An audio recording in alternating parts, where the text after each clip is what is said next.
"He's a sign," said Annie. "A sign of what?" said Jack. "That Morgan's back," said Annie. She jumped off the porch. "Come on!" "But what about dinner?" Jack said. "Dad said it would be ready soon." "Don't worry," said Annie. "You know when we leave in the treehouse, time stops." She ran across their yard. Jack pulled on his backpack. "Back in 10 minutes," he called through the screen door. Then he followed Annie. They hurried down their street and into the Frog Creek woods. The sun was setting above the trees. "There he is," said Annie. The rabbit was standing in a ray of sunlight. When he saw them, he took off. Jack and Annie followed the rabbit until he vanished behind the tallest tree. "I told you, see?" said Annie, panting. She pointed up at the tree. Morgan Le Fay was waving to them from the magic treehouse high in the branches. Jack and Annie waved back to her. As always, Jack was very happy to see the enchantress librarian again. "Come on up," she called. Annie and Jack started up the rope ladder. They climbed up to the treehouse.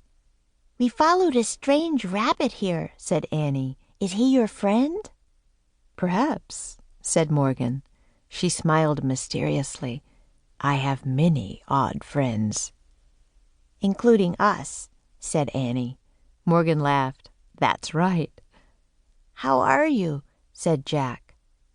"I'm still having problems with Merlin," said the enchantress, "which leaves me little time to do my real work. But soon you both will become master librarians, and that will be a big help to me."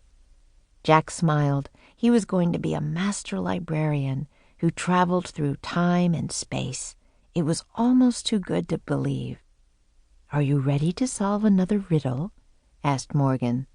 "Yes," said Jack and Annie together. "Good," said Morgan. "First, you'll need this for research." She pulled a book from her robe and handed it to Jack. It was the book that would help them on their journey. The title of the book was Days of the Wild West. On the cover was a picture of a western town on a prairie. "Oh, wow," said Annie. "The Wild West." Jack took a deep breath. Just how wild, he wondered. Morgan reached into the folds of her robe again and pulled out a scroll. She handed it to Annie. "Read this when the treehouse lands," she said. "Is it the riddle?" asked Jack. "Yes," said Morgan. "Then you'll only have 2 more to solve. Are you ready to go?" Jack and Annie nodded. Annie pointed to the picture on the cover of the Wild West book. "I wish we could go there," she said. The wind started to blow. "Goodbye," said Morgan. "Good luck." The treehouse started to spin. Jack squeezed his eyes shut. The treehouse spun faster and faster. Then everything was still. Absolutely still. Jack opened his eyes. Morgan Le Fay was gone. A fly buzzed around his head. Chapter 2. Rattlesnake Flats. The air was hot and dry. Jack and Annie peeked outside. The treehouse had landed in a lone tree on a prairie. The sun was low in the sky. Right in front of them was the town from the cover of the book. In real life, it looked empty and spooky. To one side of the town was a patch of ground with several tombstones. "That's creepy," said Annie. "Yeah," said Jack. He took a deep breath. "What's our riddle say?" Annie held up the ancient scroll. She unrolled it. Then she and Jack read together. "Out of the blue, my lonely voice calls out to you. Who am I? Am I?" Jack pushed his glasses into place and read the riddle again to himself. "There must be a mistake," he said. "Am I is written twice."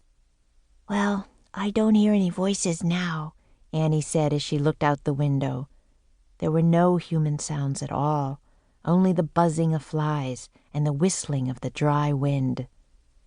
"Let's look at the book," Jack said. He opened the book. The pages were yellow with age. He found a picture of the town and read the words beneath it out loud. In the 1870s, Rattlesnake Flats was a rest stop for the stagecoach that carried passengers from Santa Fe, New Mexico to Fort Worth, Texas. When the creek dried up, everyone left. By 1880, it was a ghost town. "Wow, a ghost town," said Annie, her eyes wide. "Let's take a quick look around," said Jack, "so we can leave before dark." "Right," said Annie. "Let's hurry." She started down the rope ladder. Jack put the old book into his pack. Then he followed Annie down the ladder. They stood by the tree and looked about. Tumbleweeds blew across the dry ground. Suddenly something jumped past them. "Yikes!" they both said. But it was just a rabbit, a lone, long-legged rabbit hopping past them. "Hey, he's just like that rabbit we saw at home," said Jack. "Yeah, that rabbit must have been a sign of things to come," said Annie. The rabbit hopped across the prairie and out of sight. "I'd better take notes," said Jack. He reached into his backpack and took out his notebook and pencil. He wrote, "Rabbits with long legs." "What's that sound?" said Annie. "What sound?" asked Jack. "That rattling sound," said Annie. Jack looked up. "What?" he said. "There!" Annie pointed to a rattlesnake. It was about 100 feet away. It was coiled up and rattling. Jack took one look at the snake and ran.